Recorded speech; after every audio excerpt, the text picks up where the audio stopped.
Welcome. I'm Susan Bauer-Wu, president of the Mind and Life Institute, and I'm so pleased that you can join us for this auspicious virtual gathering. There are millions of you joining in from every continent right now. We're all together to listen to this remarkable conversation with His Holiness the Dalai Lama, Greta Thunberg, and two renowned climate scientists, Susan Natali and Bill Moomaw. Our goal today is to raise awareness of climate feedback loops, heightening a sense of urgency, and to offer promising solutions. And we will address this through three essential perspectives: science, secular ethics, and social action. The event is also the official launch of a series of short films called Climate Emergency Feedback Loops. The films are narrated by Richard Gere, translated or subtitled in 20 languages, and are offered freely online. The films are powerful and convey critical insights that will inspire you to take action. And during this program, we will show three brief clips that will spark the conversation among His Holiness, Greta, and the scientists. So I'm delighted to introduce the moderator for this program, Diana Chapman Walsh. Diana is President Emerita of Wellesley College, a former board member of the Mind and Life Institute, and she is deeply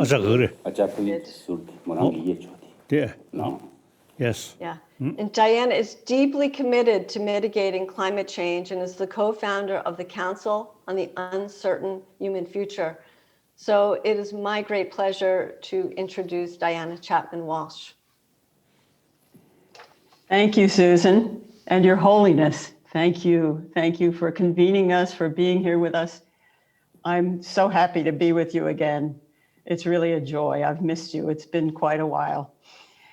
And to be back with the Mind and Life Institute, which you co-founded 3 decades ago. You and I have been together in dialogues in many places, all over the United States and in India, in Mundgod, and also in your home in exile in Dharamsala, where you are now. So it's just such a pleasure to be with you again in this different medium, as you say, very different. We used to sit around your table. It was quite intimate, joined by so many people across the time zones, millions, Susan said, in light and in dark, gathering on this beautiful planet that is our only home. The title of your latest book, Your Holiness, Our Only Home, a climate appeal to the world. And Greta Thunberg, all of us are so grateful for your presence with us today. You're up in the middle of the night. We're so excited to be with you. And I want to wish you a happy birthday from last week, January 3rd. You and I haven't met, but I was at your global climate strike in September of 2019. I was in San Francisco. So maybe I can say I've marched with you and some 7 million others who took to the streets that day. We were called to action by young leaders you inspired. We had been watching you, your personal sacrifices, your knowledge and self-discipline, the force of your words, their precision. We were learning from you, and we were saying to ourselves, I can't just sit here and admire her. I have to stand with her. I have to march with her. Together, we can make a difference. Many of us have been saying those words for years, Greta. You made them true. Thank you. We have a singular purpose for our time together, all of us, that each of us will leave this conversation changed, and I include myself, changed by 2 words related to climate change. One we're hearing increasingly, the second less so. Emergency and possibility. Behind those 2 words are 2 other words. Climate change the emergency, the possibility. 자자다 고급 니가 여버지 랑 자자 타년이 등에 버치고 또 자자 여버지다 아니 고급 여버지 고급 여버지 Right. Good. Behind those two words are two other words, feedback loops. And that's what we're here to learn about today. Scientists worry constantly about climate feedback loops, but the public, politicians, the media, and others in power are mostly unaware of them, and we need to wake them up. Greta has been trying to do just that. So we're here to learn about feedback loops, what they are and what they mean. First and foremost, they mean that we are in an emergency now, not later, now. But also, and here's the possibility, we'll learn today that the forces caught up in these feedback loops, the natural balances of nature, are a crucial part of the possibility we have to slow and even reverse global heating if we act to protect these natural balances now. We'll show 3 short clips from our new film series that explains why all of us should educate ourselves and be alarmed. Then we'll hear from 2 scientists, as we've heard from Susan, Doctors Susan Natali and William Moomaw, who will help us see the problem, how global heating from our fossil fuel emissions and destruction of our forests are accelerating natural processes that threaten to spin out of control. And, this is important, and they will show us how we can be part of a solution, that if we work together urgently, intelligently, we can hope over time to renew nature's own best technologies for storing excess carbon where it belongs, in the ground. Before we turn to the science, though, we have the great pleasure of witnessing a live encounter, the first ever, as I understand it, between 2 extraordinary individuals. Both are great admirers of science, and both are greatly appreciated by scientists. Your Holiness and Greta Thunberg, it is you who have drawn so many of us together here today, your star power. Both of you live with the urgency of the climate emergency. You're very focused on it, both of you, and you both embody the possibility that we can address it. 2 moral leaders from 2 ends of the age spectrum, from the East and from the West, 2 visionaries who see the future and are calling us to action, calling us to our better selves. So I begin our time together by inviting you 2 into a dialogue. Standing by is Tumten Jimpa Langri, translator for the Dalai Lama and chair of the Mind and Life Board, to assist as needed. Thanks, Jimpala. But Your Holiness, I want to begin with you. Your book that I just held up, Our Only Home, begins with a letter to Greta. You wrote to her in May, and then part of it is published in this book that came out a bit later. I'm going to read your first 2 paragraphs now, and then I'm going to ask for your thoughts as you were writing them, and your thoughts now. This is what you wrote to Greta. I am also an ardent supporter of environmental protection. We humans are the only species with the power to destroy the earth as we know it. Yet, if we have the capacity to destroy the earth, so too do we have the capacity to protect it.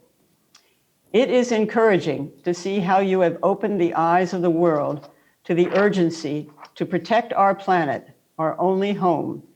At the same time, you have inspired so many young brothers and sisters to join in this movement. So, Your Holiness, my first question to you is, what inspired you to write that letter to Greta? Why did you want to be in touch with her? And how do you see the importance of her work now and going forward? This is your chance. We've brought you together. Your Holiness. Doctor.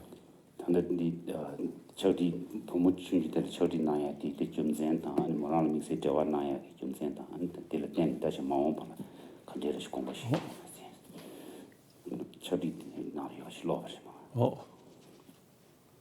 When I heard the young ladies, you see, the thinking about environment or these things, I really admire.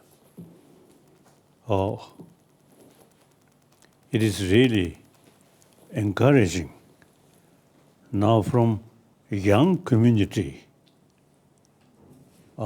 younger member of humanity, now showing genuine sense of concern of our future, of our planet. It is a very, very hopeful sign. Now, actually, you see, everybody wants happy life. No question about that. Not only we human beings, but also, you see, animals, insects, everyone wants happy life. And for that, you see, everyone is very much concerned about their own existence. Now, about human being, humanity.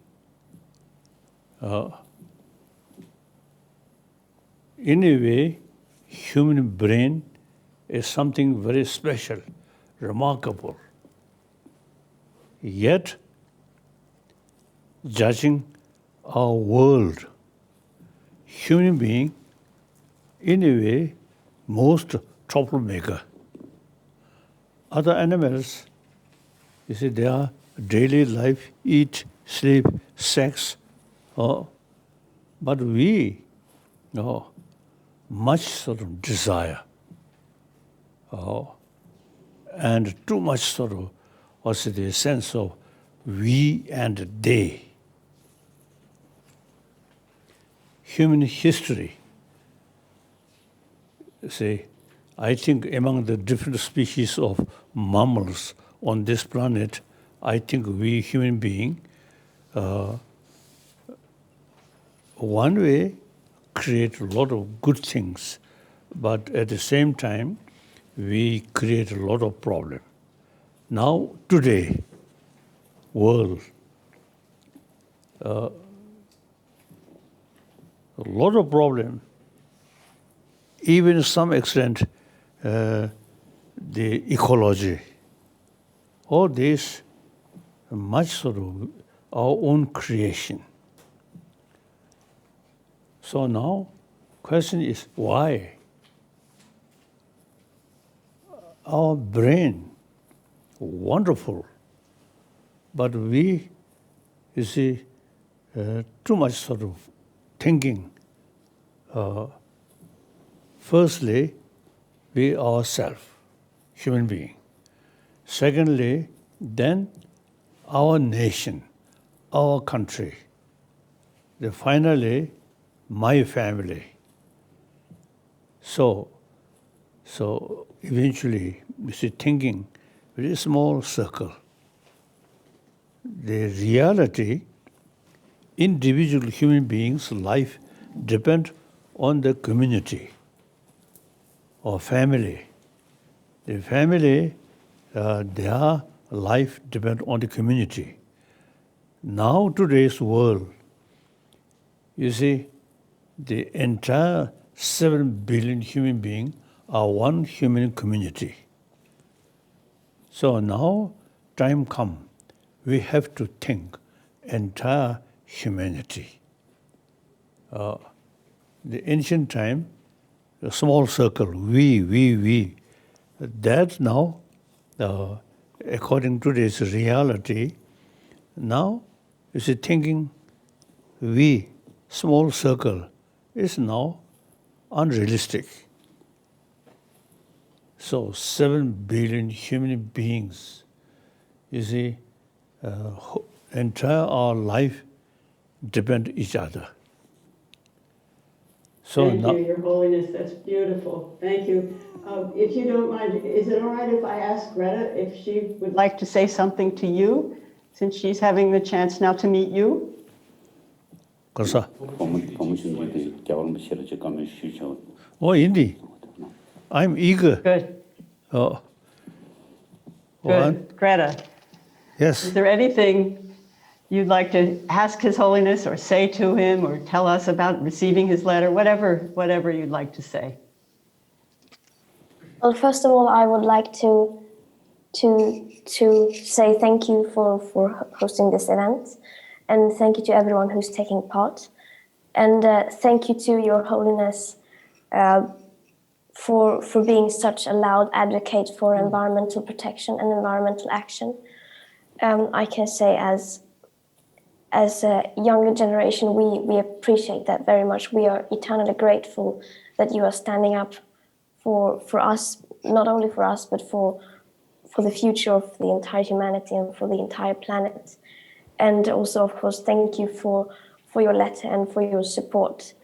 It means a lot. And yes, although we may be very different in terms of age span and many other things, we share the same goal. We share a common goal, and that is to protect our planet and life on Earth and humanity. And so, thank you once again, Your Holiness. Karsa.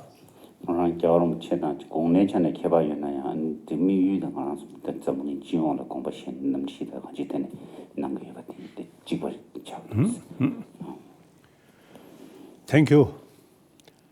So when I heard this young girl from Sweden,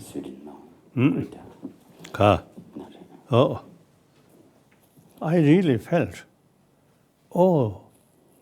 there is real hope from our younger generation, who really thinking this environment and these things. So this is, I think, at such a time, we generally world more materialistic thinking. And then finally, small circle, my nation, my community, as I briefly mentioned. So now it is quite rare who talking about world, about environment, these things. I really feel this is a sign of hope for future. Like my generation, now ending.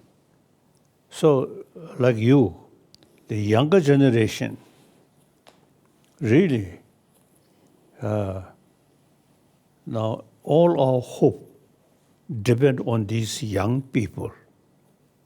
Yes. Thank you, Your Holiness. Since I'm close to your age. Thank you so much, Your Holiness. It's the past is past. Past is past.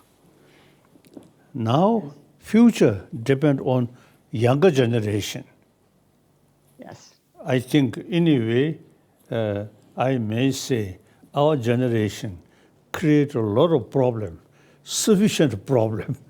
Now let them solve. Right. Thank you. Thank you very much. So now we have a short clip from the film series that we're introducing today. And it includes just a little part of the speech, Greta, that you gave at the UN Climate Action Summit in 2019. And I know, Your Holiness, that you saw that speech. It's the one, Greta, you sailed across the Atlantic Ocean in a small sailboat to address. And in that speech, you referred to irreversible chain reactions or feedback loops. So before we show the clip, and it's only a couple of minutes, Greta, would you want to say anything about why you thought it was important to raise this issue of feedback loops at that meeting, what you knew about them, and why you thought world leaders needed to hear those words from you?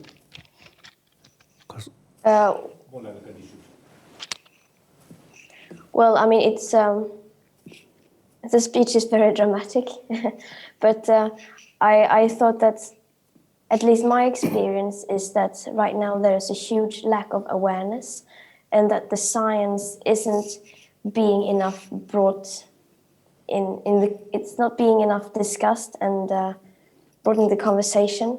So I think we are desperate for a race in spreading of awareness, and we need to tell people about what's happening right now, because we are to a large extent unaware of what's happening. Most people I know, I encounter, haven't even heard of feedback loops or tipping points, chain reactions and so on. But they are so crucial to understanding how the world works. They just show how complex everything is, that we cannot, that our actions have consequences. We have such a lack of respect for nature and for the environment that we just think that, oh, things they will work out in the end. We don't seem to think about that our actions have consequences a lot of the time beyond our comprehension, things that we cannot understand, things that we cannot predict. And when these things are set in motion, we can, in many cases, not stop them. So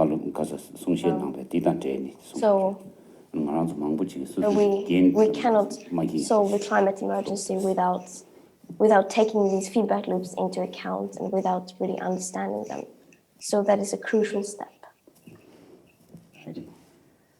Thank you, and we have you both to thank, Your Holiness, for lending your prestige.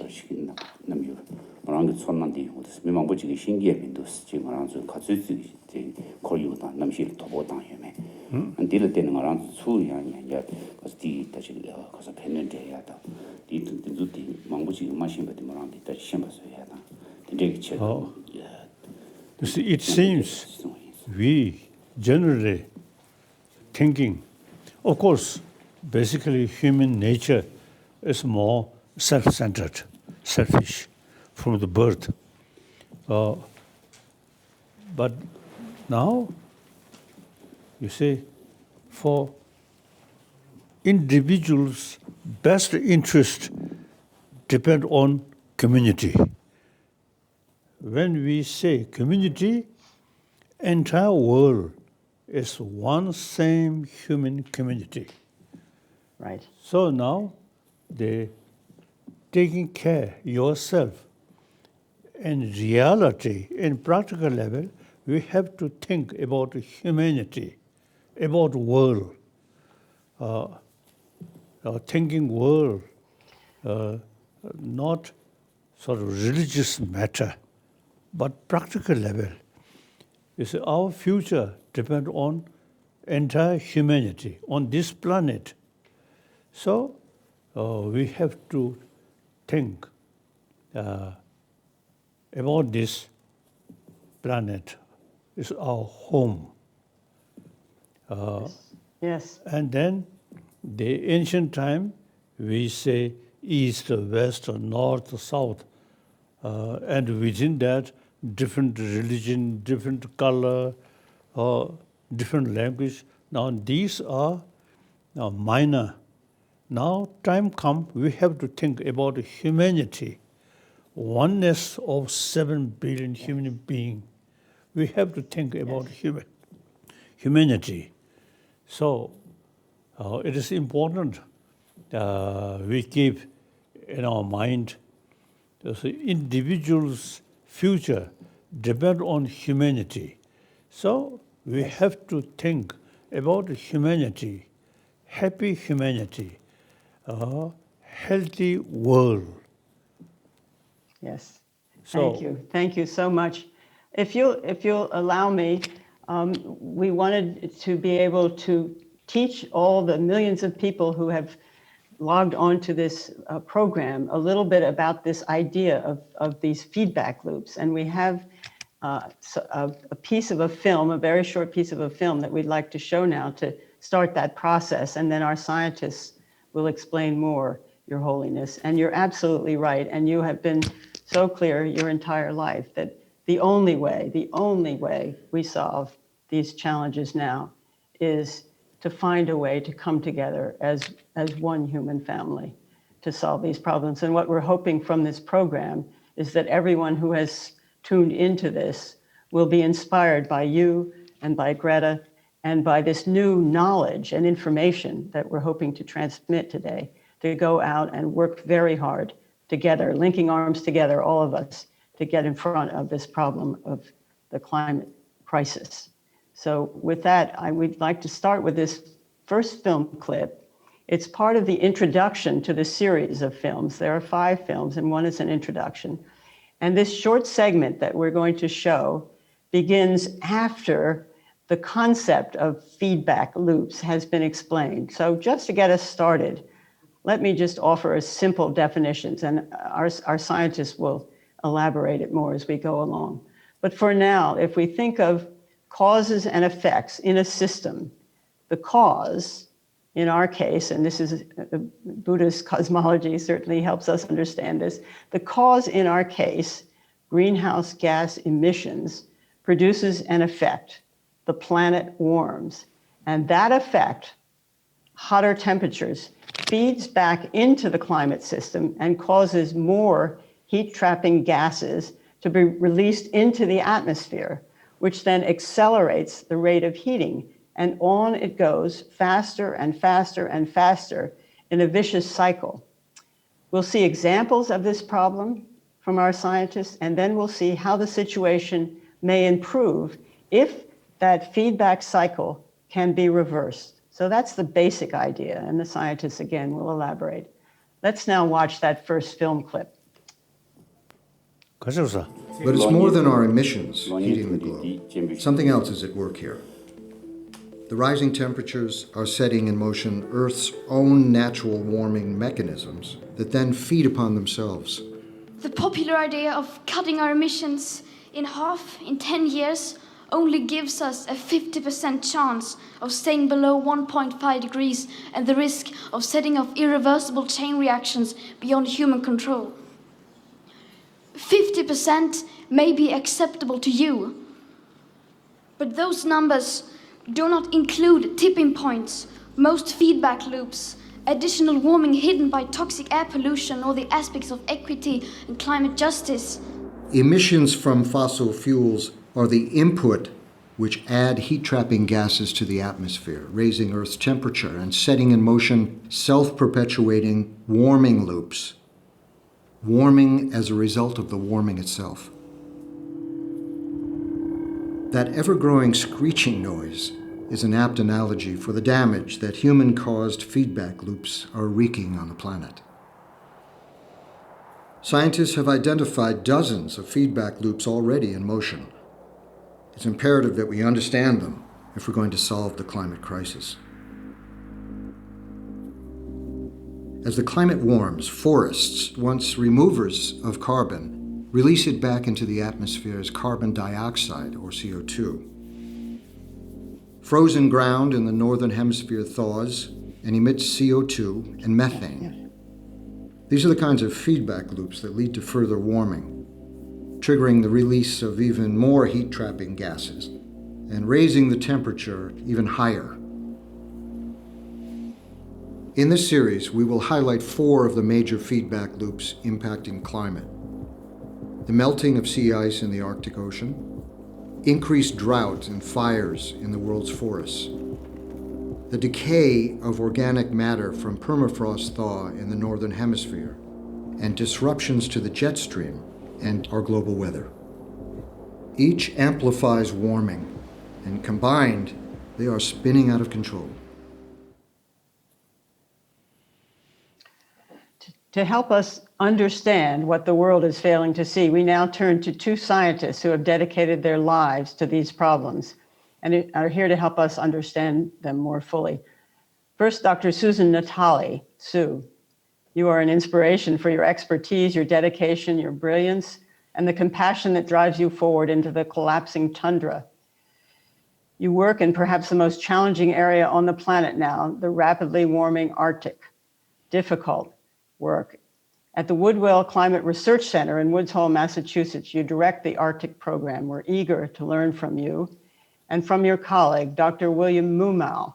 Bill, your distinguished career in environmental studies has garnered much recognition, including from the Nobel Peace Prize Committee in 2007 that selected the IPCC, the Intergovernmental Panel on Climate Change, for reports on which you and other scientists were lead authors. Bill and Sue will discuss, as examples, feedback loops in two kinds of natural ecosystem: thawing permafrost in the Arctic, that's Sue's area, and destruction of the world's forests, that's Bill's expertise. They'll discuss how these two systems interact. Sue will go first, and she'll introduce a second short clip from the series. It shows her in the field and in her lab. Sue, would you please explain to us what we need to know about Arctic warming, permafrost thaw, and feedback loops? Yes, thank you, Diana. And first, I want to also thank Your Holiness and Greta for your leadership, for your powerful words, and for your actions to protect our planet. I'm going to be talking about the Arctic, which is home to a number of important feedback loops. For example, the loss of reflective ice and snow is causing the Earth to absorb more of the sun's energy. As a result, the Arctic is warming more than twice as fast as the rest of the planet.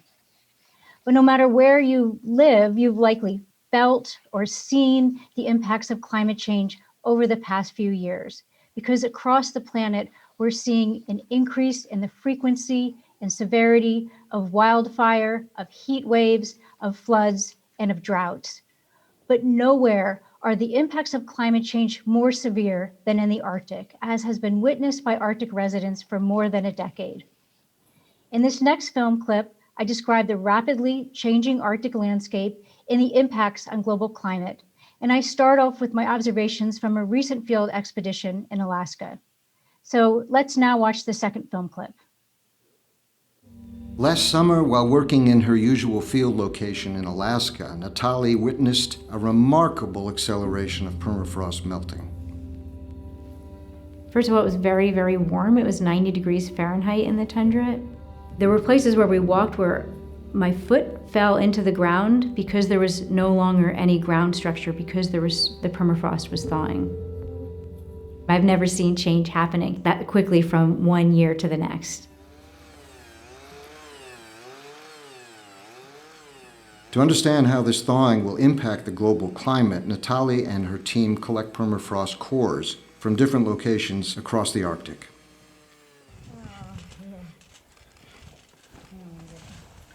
In the lab, she analyzes their carbon content and composition to determine how much gas will be released when the permafrost thaws.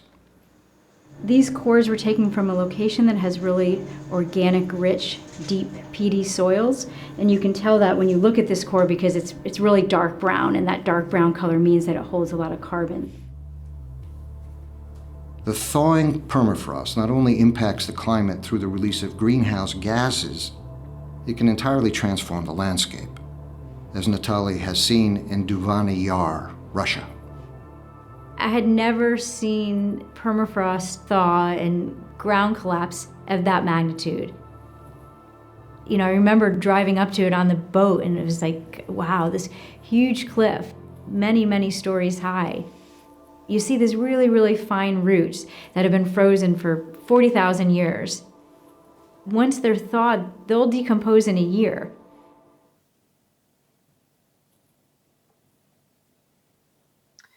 So, as you saw in the video, the thawing of frozen ground called permafrost is dramatically altering the land in the Arctic and in other regions that contain permafrost, including the Tibetan Plateau. When permafrost thaws, it can cause the ground to collapse, damaging infrastructure, people's homes, and creating hazardous conditions for the people who live on permafrost. In addition to these direct local effects, permafrost thaw can also impact everyone on the planet. This is because of the permafrost feedback that can warm our climate. The source of this feedback is the vast amount of carbon that's stored in permafrost. There's twice as much carbon in permafrost as is currently contained in our entire atmosphere. 3 times more carbon stored in the permafrost region than is in every tree and every forest on the planet. That carbon has been frozen for thousands of years, and now it's starting to thaw. As it thaws, microbes break down that organic carbon and release it into the atmosphere as greenhouse gases. Those greenhouse gases contribute to warming. Warming in turn leads to more thaw, which leads to more heating. This is the permafrost feedback loop. The amount of permafrost that will thaw and the greenhouse gases that will be released from permafrost once it thaws depends on the actions that we take now in terms of limiting fossil fuel emissions and protecting our forests. If we continue to emit fossil fuels at our current rate, permafrost carbon emissions will be substantial. For example, by the end of this century, permafrost carbon emissions may be on par with the current rate of emissions of the United States, the second largest greenhouse gas emitting nation. But if we substantially reduce fossil fuel emissions and protect our forests, we can cut permafrost carbon emissions by more than in half. This will have important consequences for the people who live on permafrost, in the Arctic, on the Tibetan Plateau, and for people across the planet. Importantly, and perhaps surprisingly, this permafrost feedback has not been accounted for in the global carbon budgets that have been used to determine how much and how fast we need to reduce greenhouse gas emissions to limit warming.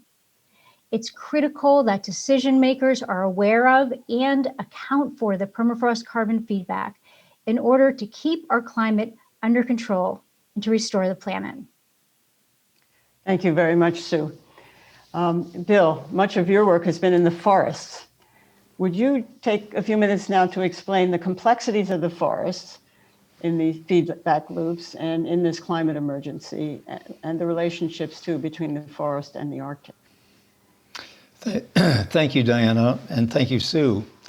As you've all learned from my colleague, Dr. Susan Natali, the Arctic is warming faster than the rest of the globe because of feedback loops, the loss of reflective snow and ice, in addition to the increased atmospheric greenhouse gases. So this extra warming is thawing permafrost soils and releasing even more carbon. In other parts of the globe, warming of forests, wetlands, grasslands, and agricultural soils increases the metabolism of plants and soil microbes so that they store less carbon and release more carbon dioxide and methane to the atmosphere, an important feedback loop accelerating warming. Our warming climate has increased droughts, pests, and has made possible some of the largest wildfires in history. The massive fires this past year in Australia, in the western United States, and in the Arctic have added carbon dioxide to the atmosphere, and the remaining dead trees cannot remove carbon dioxide. It is essential that we halt warming rapidly so that we can continue to have the benefit of large-scale atmospheric carbon dioxide removal that our forests provide. While carbon dioxide emissions began to increase after about 1750, when industrialization began, half of all human-caused emissions have occurred since the first climate treaty in 1992. As you heard Sue say, halting these direct emissions is essential. But to change our trajectory in the direction of a more benign climate, we also need to remove more carbon dioxide from the atmosphere. Forests are the most powerful way we have to do that right now, and they provide an important, helpful feedback. While 11 billion tons of carbon is released by human activity each year, the increase in the amount in the atmosphere is just 5 billion tons. Oceans and plants on land remove the rest, and over half of this is removed by forests. Trees steadily accumulate carbon by absorbing atmospheric carbon dioxide through the amazing process of photosynthesis. That carbon makes up half the weight of dry wood, and some of it accumulates in soils as leaves and fallen wood decompose. In older temperate forests, half the carbon is in the soils, and in northern forests, up to 90% is stored in soils. Now, when a forest is cut, much of the carbon from the wood and soils is released rapidly into the atmosphere. About 15% of human-caused carbon dioxide emissions come from forest loss. Forests are cleared for agriculture and urban development, or to produce wood products, and burned to produce electricity in the developed world. There are more effective ways to grow food, and electricity from burning wood emits more carbon dioxide than burning coal. Zero-emission technologies like solar and wind produce electricity with no emissions during their operation, and they do so at a lower cost than burning wood. So I would say that it is better to keep our carbon inheritance, that's what it is, it's an inheritance from the past, that we keep our carbon inheritance in our forests and soils rather than release it to the atmosphere and try to recover it later. Well, even when forests aren't harvested or cleared, scientists who study forests are finding a worrying trend. In the videos, you will hear scientists reporting that forests like the Amazon are accumulating less carbon now than they did even a decade ago. These trends are seen in other forests in different regions as well. An altered climate that is more drought-prone appears to be driving these changes. Forests are at the heart of a feedback loop that can either warm or cool our planet. And we get to determine which direction that goes. In a few minutes, we will describe how we can increase the amount of carbon dioxide removed by forests and soils to eventually cool the planet. But first, we would like to share this short excerpt from one of the climate emergency films.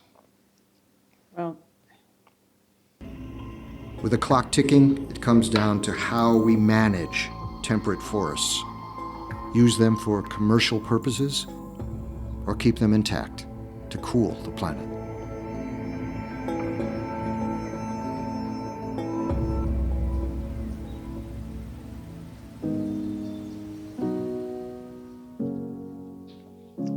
While human activity has kicked off natural warming loops, human ingenuity could reverse their direction, turning them into cooling feedbacks instead. It would mean protecting and expanding forests, preserving marshes, grasslands, and all natural habitats. Using agricultural practices that store carbon instead of releasing it, and letting trees and plants do their job of taking carbon out of the air. This would lower Earth's temperature and kick in a self-perpetuating cooling feedback loop. George Woodwell was an early pioneer warning about fossil fuel use, setting off warming feedback loops 5 decades ago. He's convinced the solution lies with nature's own ability to cool the planet. We can store carbon in life. If we want to be optimistic, we have to be very progressive in our transition away from fossil fuels and into a new green world. But it takes imagination, interest, and a recognition of the reality of an Earth that is failing at the moment. We can't allow it to be too late.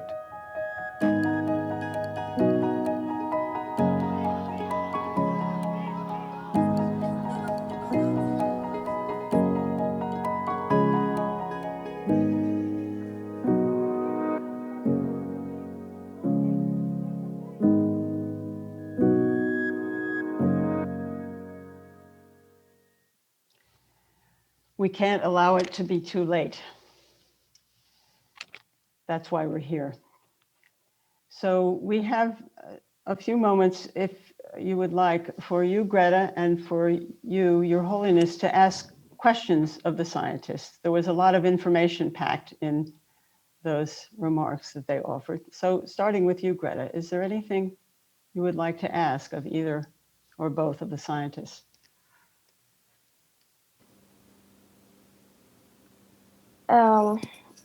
I mean, there's so much to ask, but I maybe to whether you could clarify in what way these effects, these aspects and feedback loops are not included and are not accounted for in, for example, the global carbon budgets? And why is that?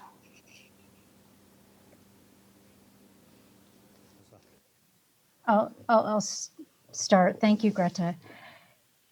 So in the models that inform the last reports that advise these global carbon budgets, permafrost was not included in those models. And part of that is because these models are built for the planet and not specifically for the Arctic. And so scientists are well aware of this and are actively trying to get these processes into the models, but sometimes science acts a little bit slower than it needs to when we think about policy, when we think about a climate emergency. So we need to take the information that we have, even if the models aren't perfect. The scientists are aware that this is happening. And when we think about managing for risk, we need to act. Maybe we don't know the specific number, maybe we know a range of numbers, but those numbers are good enough for us to communicate what these risks are. I might just add that the models as they are tell us a pretty serious problem is on hand. And I think even the scientists who work with those models then are quick to say, yes, but it's really worse than that because of these feedback loops. And as science progresses and we learn more, and as Sue can tell you, it's not easy working in the Arctic. It's not easy to get those kind of measurements and data. But as we get more of it, we'll be able to do a better job. Your Holiness. Oh, Sorry. Greta, go ahead. You had a follow-up? No, sorry. And yeah, because all these like announcements that countries are starting to do now, as for example, net zero 2050 or halving emissions by 2030 and so on, those are based on these incomplete carbon budgets, which gives us a way too low probability of staying below the safety limits set out.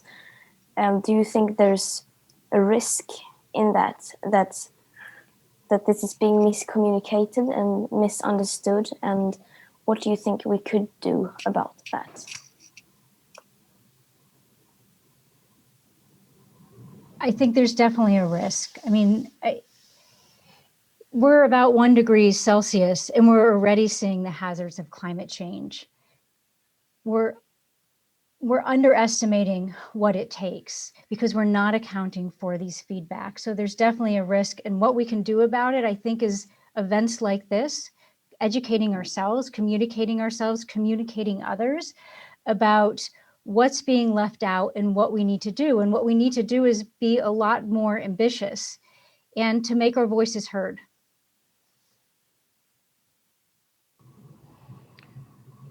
Yes, that's a big part of the reason why we're having this meeting.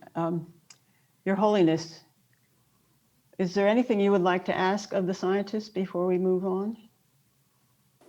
가서. Oh.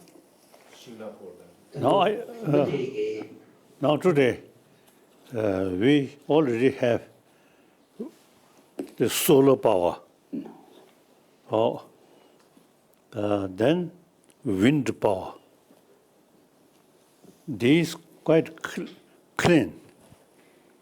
We already also practice these things. Now we should put more effort.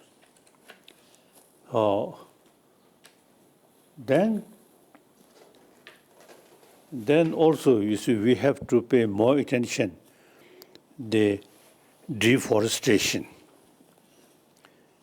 We should now think more seriously the protection of this environment. Kasa. Within my own lifetime in Tibet, in Lhasa area, when I was young, you see, most of the high mountain, lot of snow, but gradually, year by year, less and less. And here, Dharamsala also. Now, the snowfall, less and less. So now these are some scholar say because of global warming, now eventually like Tibet become desert. Some scientists say that. So this, so serious matter, like Tibet, I always now, although regarding Tibet, the political matter on these things, I already retired. But one of my commitment is preserve Tibetan ecology. That's something very important. Usually you see people, they do not much think about the importance of these preserved environment. So now we should cultivate more trees. Then I think these things, much depend on education. We feel 1,000 years, we simply go like that. But now today, because of climate change, global warming, so we have to think now seriously preservation of this ecology, very important. Then since many years, I have one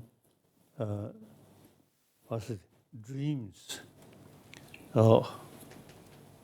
When I go flight Europe to Europe and to some African countries, the large area, you see, in Africa, the desert, sand land. And similarly in Australia, except in coast area, otherwise in center, the very center, there is one because of steam. I also visited there. Otherwise, to say, large number of Australia desert. Yet, Australia, all 4 sites sea.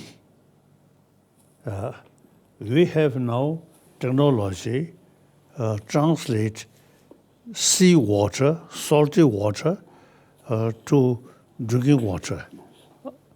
I have seen. So we already have that technology. So we can use seawater, use for cultivate and drinking or use. So the Australia, big land, eventually can be cultivated area, land. Then Sahara, from Mediterranean. So you can use the sea the transform drinking water, and also from western side of Sahara, you see you can use a lot of sort of sea water and cultivate the Sahara land. So sometimes I have that kind of sort of dream, a possibility there. So when we saw due to global warming, because of the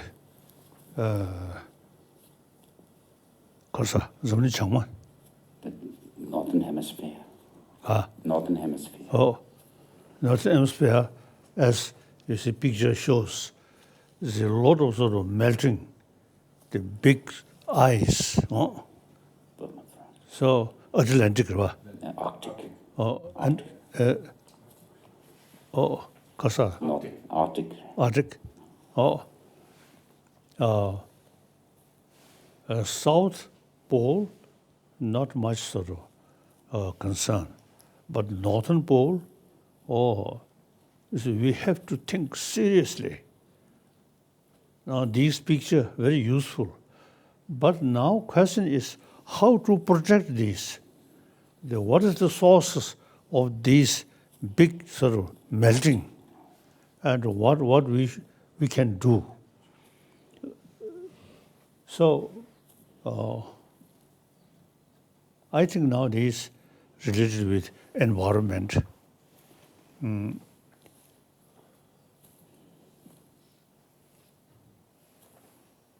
So now we already know these sort of serious consequences, this melting. But now important is discuss how to reduce this. And one way, as I mentioned earlier, you see the using soil Fossil fuels. Fossil fuels. So use more clean energy like that.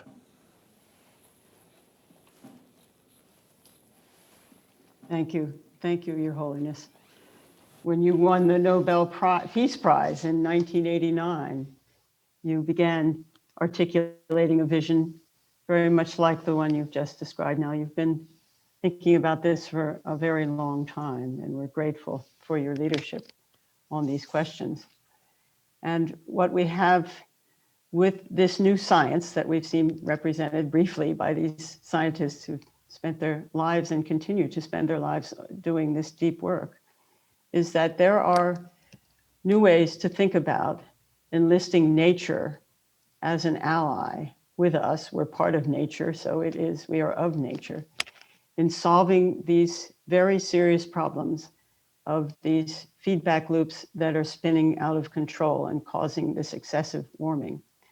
So that is developed much more fully in the film series, and we will make available the links to the films to everyone who's watching, and hope that everyone will see a way to educate themselves more deeply and more fully in what's actually happening on the planet. And as Greta has said, the fact that the decision makers are not taking this into account in the decisions that they're making. They aren't paying attention to the damage being done by these feedback loops.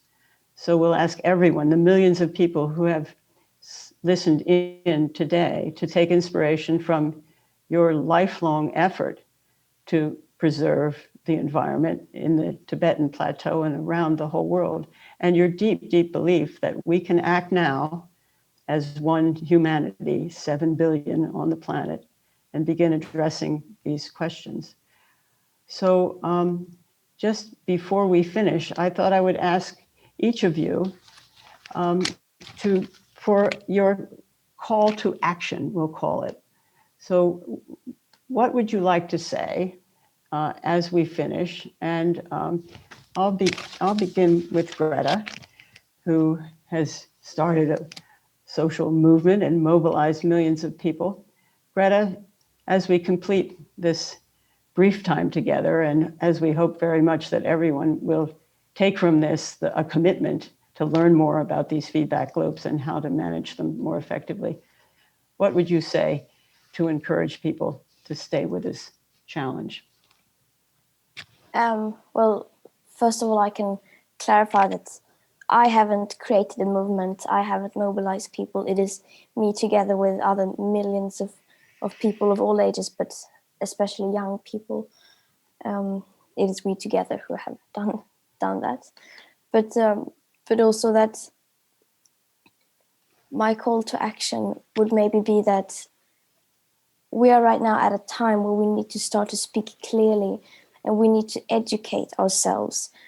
What we need the most right now is of course climate action, but in order to achieve that, we need awareness, and we need for people to to understand these kinds of global mechanisms and what is happening right now with the planets, and maybe also what is not happening.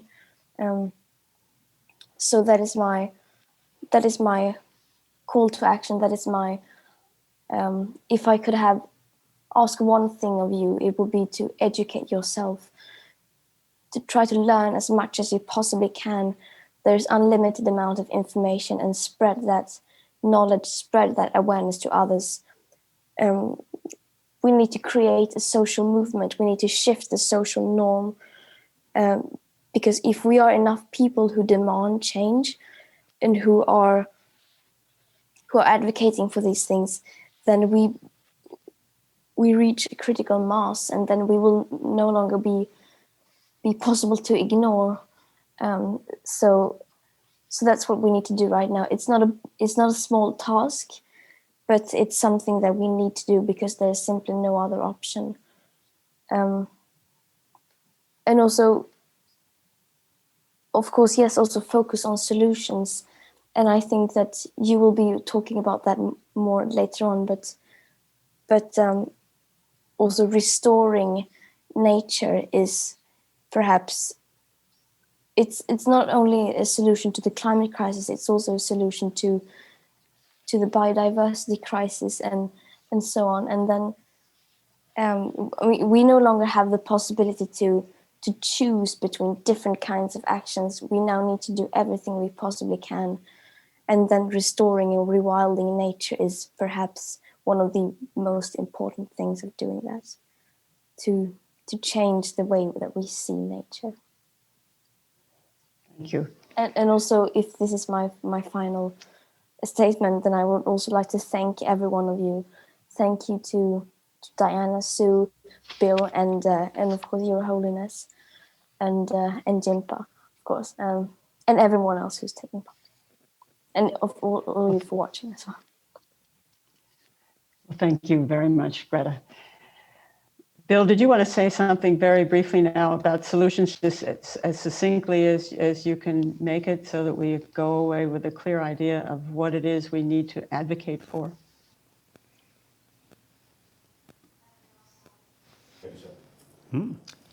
So, do you want me to go next, or? Yes, Bill. So, Yes. Yes. Yeah. All right. Good.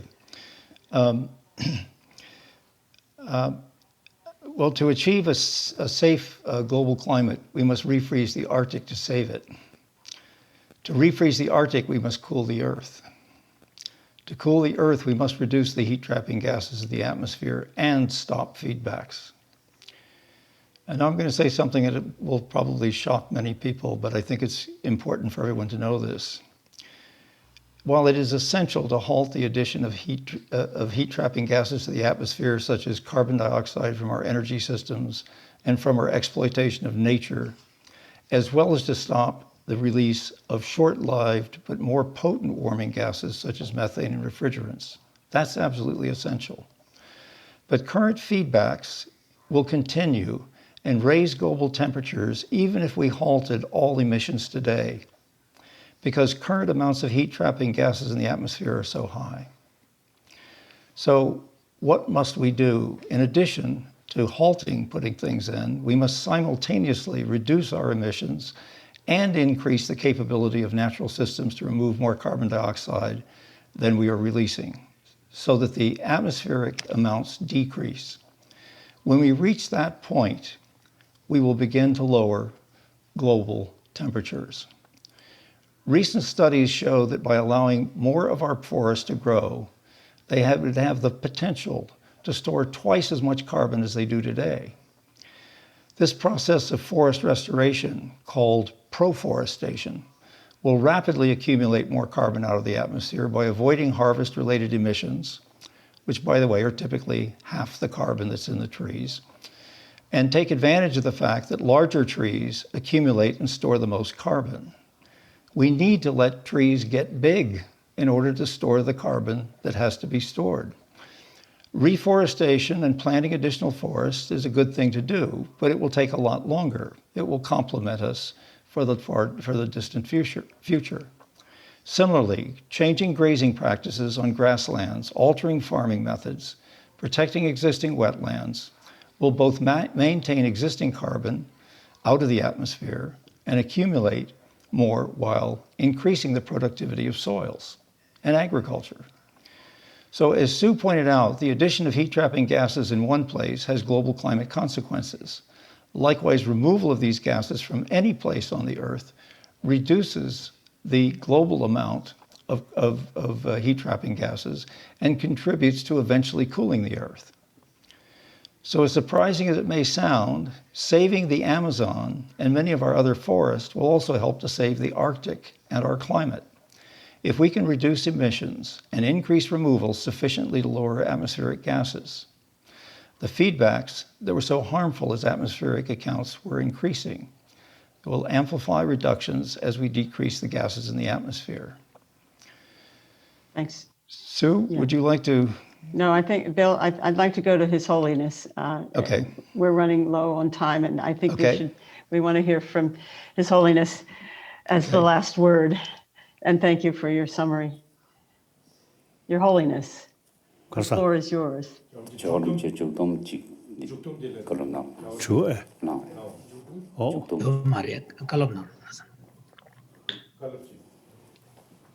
so it seems now we, human being, in different place, you say, our life over 1,000 years, millions of years, you see, we take for granted now this kind of life or this kind of a situation. Now through education, climate changing, and the human population much increase, then we, I think, very much utilize nature resources. So these are is a new development. So due to that, you see now some new sort of problems there. So I think we should now educate those also the scholars should explain the reality. Our lifestyle, unlike 100 years or 1,000 years, now today our lifestyle some changing, and also utilize the nature resources very much. So now climate change and the nature sort of resources now much sort of effect. So we have to think seriously about the new situation and our lifestyle, way of thinking now have to think about today's reality. So through education and a young leader like you, I think raise awareness or seriousness through education about the future generation. Now things are now become more serious, but we take for granted and usual way. That I think now sometimes you see there's a mistake. We have to think seriously about reality. Then we have to think how to protect that. So now leader like you are very, very sort of important. You can do much uplift awareness. So very good. Thank you. And then previously, Thank you.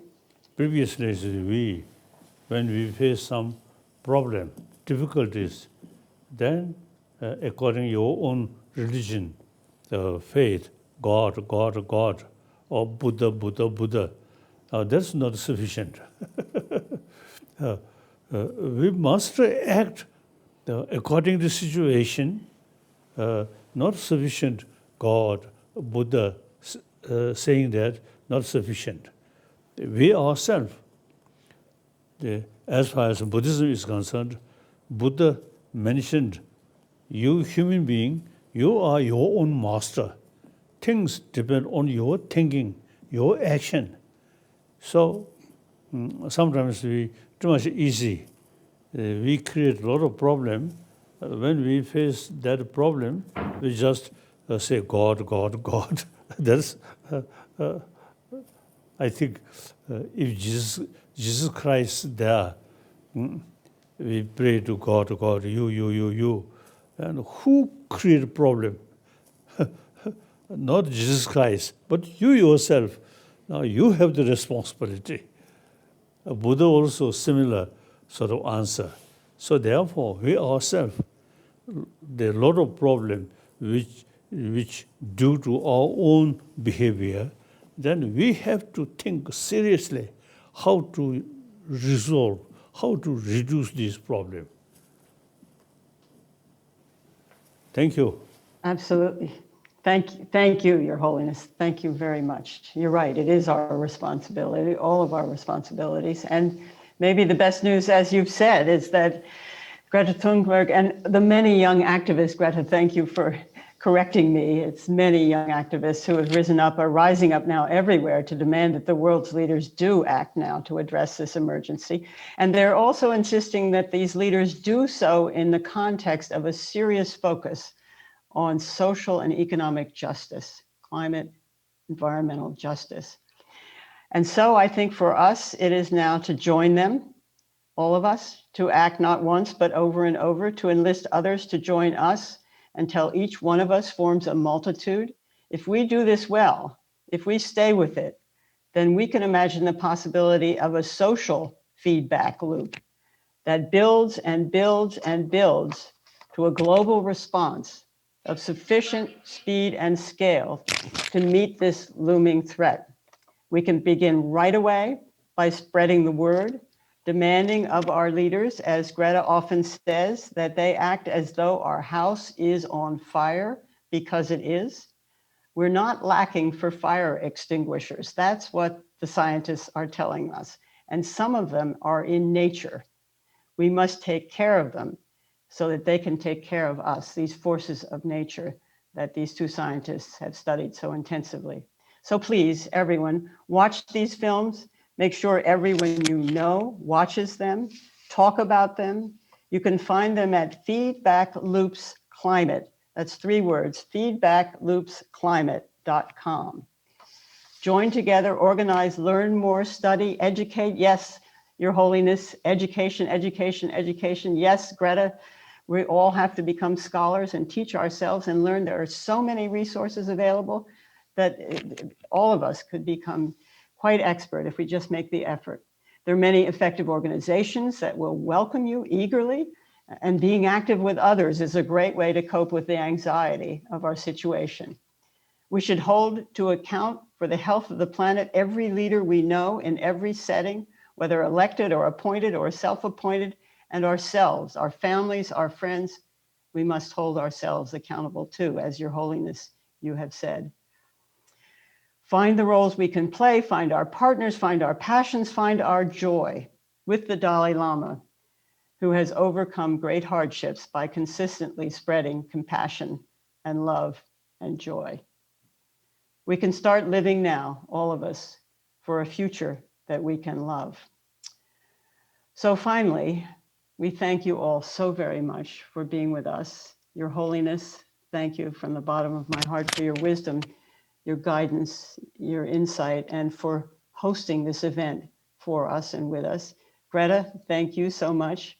And it's just been such a joy to see the two of you join together for the first time on this computer screen. We will all hold that image of the two of you together, these two moral leaders, and all that you represent, all the people behind you. We'll hold that in our hearts as we go forward and take up this work together. And finally, I want to acknowledge with great gratitude the Mind and Life Institute for hosting this event and for their deep commitment and ongoing efforts to bridge science and contemplative wisdom to foster insight and inspire action toward flourishing, individual flourishing, societal, and planetary. And finally, thanks to all of you who have tuned in to spend this time with us all over the world. We're very grateful to you. You have our admiration, and go forward. Let's do this work together. Thank you. This talk gives me opportunity seeing many of my old friends' face. Yes. Including their nose.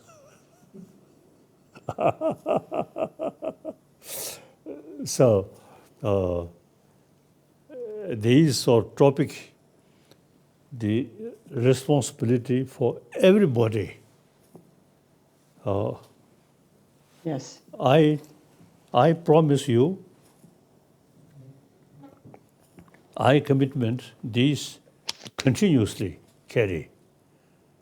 And then, my brothers, sisters here, you also, you see, think seriously about this matter. Then, especially the Swedish young girl, very hopeful sign. Such a young, really now showing seriously about this matter. It's very, very encouraging. So, in a way, I think I may say, when I met former President of America, Obama, after we discuss discussions, then I told him, you are younger than me. So after me, you please carry, you see, these ideas continuously. And he promised. So similarly here, you see, a younger sister, so please, you see, carry also these, also the responsibility about humanity, about the world. Please carry continuously. Thank you. Thank you. Bye-bye. Thank you, Your Holiness. Bye-bye. Thank you so very much. Thank you.